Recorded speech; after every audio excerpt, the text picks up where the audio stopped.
கேள்வி நேரம் முடிந்த பிறகு நேரமில்லா நேரம் என்று சொல்லக்கூடிய 0 அவரில் அதி முக்கியத்துவம் வாய்ந்த பிரச்சனைகளை பேசுவதற்கான நேரத்தை பேரவைத் தலைவரிடம் கேட்டேன்.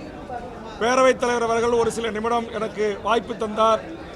அந்த வாய்ப்பை பயன்படுத்தி 2009 முள்ளிவாய்க்கால் நடந்தேறிய மாபெரும் இனப்படுகொலைக்கு ஒரு சர்வதேச நீதி விசாரணை வேண்டும் என்கிற ஒரு வரலாற்று சிறப்புமிக்க தீர்மானத்தை, அதே மாதிரி இனப்படுகொலைக்கு உள்ளான அந்த மக்கள் இலங்கை தீவில், தமிழீழத்தில், புலம்பெயர்ந்த நாடுகளில், தாய் தமிழ்நாட்டிலும் ஐக்கிய நாடுகள் சபையின் மேற்பார்வையில் ஒரு பொது வாக்கெடுப்பை நடத்தி அவர்களுக்கென்று ஒரு தனித்தமிழீழ அரசை உருவாக்கி தர வேண்டும் என்ற 2 பொருள் குறித்து மாண்புமிகு தமிழக முதலமைச்சர் அண்ணன் தளபதி அவர்கள் நடைபெறுகின்ற இந்த கூட்டத்தொடரிலேயே ஒரு வரலாற்று சிறப்புமிக்க தீர்மானத்தை நிறைவேற்றி ஒன்றிய அரசுக்கு உரிய அழுத்தத்தை தர வேண்டும் என்ற என்னுடைய வேண்டுகோளை முன்வைத்திருக்கிறேன்.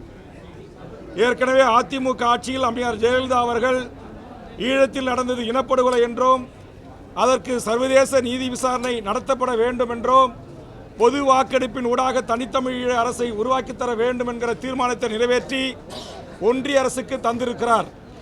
இப்போது திராவிட முன்னேற்றக் கழக அரசும் அந்த தீர்மானத்தை நிறைவேற்றி ஒன்றிய அரசுக்கு உரிய அழுத்தம் தந்தால் இந்த ஆகஸ்ட் 15ஆம் நாள் ஐக்கிய நாடுகள் சபையினுடைய மனித உரிமை அமர்வில் 160 நாடுகளைச் சேர்ந்த அரச பிரதிநிதிகளும் மனித உரிமை செயல்பாட்டாளர்களும் பங்கெடுக்கிற காரணத்தினால் அந்த முக்கியத்துவத்தை கருதி இந்த தீர்மானத்தை நிறைவேற்றி தாருங்கள் என்று மாண்புமிகு தமிழக முதலமைச்சருக்கு அந்த இன்றைய சட்டப்பேரவையில் என்னுடைய வேண்டுகோளை முன்வைத்திருக்கிறேன்.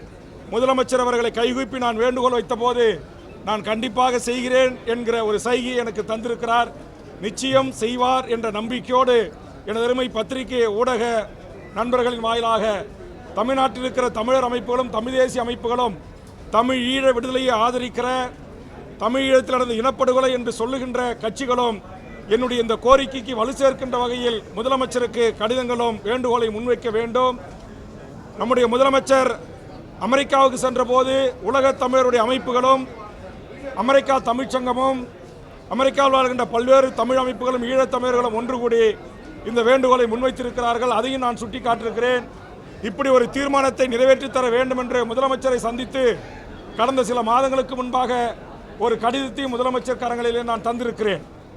நம்முடைய பேரவையினுடைய ஆவணத்தில் தமிழக சட்டமன்ற கோப்புகளில் அந்த தீர்மானம் அதிமுக ஆட்சியில் ஏற்றப்பட்ட தீர்மானம் அப்படியே இருக்கிறது. அதை ஒரே ஒரு நகல் எடுத்து தற்போதைய தேதியை மற்றும் மாற்றி அந்த தீர்மானத்தை நிறைவேற்றி ஒன்றிய அரசுக்கு அனுப்ப வேண்டியதான் வேலை. நான் பேசுகின்ற போதே சொன்னேன், இதனால் ஒன்றிய அரசுக்கோ மற்ற எந்த பிரச்சனைகளுக்கும் இந்திய இறையாண்மைக்கு எந்த பங்கமும் வந்துவிடாது. அதனால் முதலமைச்சர் நிறைவேற்றி தர வேண்டும் என்ற வேண்டுகோளை முன்வைத்திருக்கிறேன். 1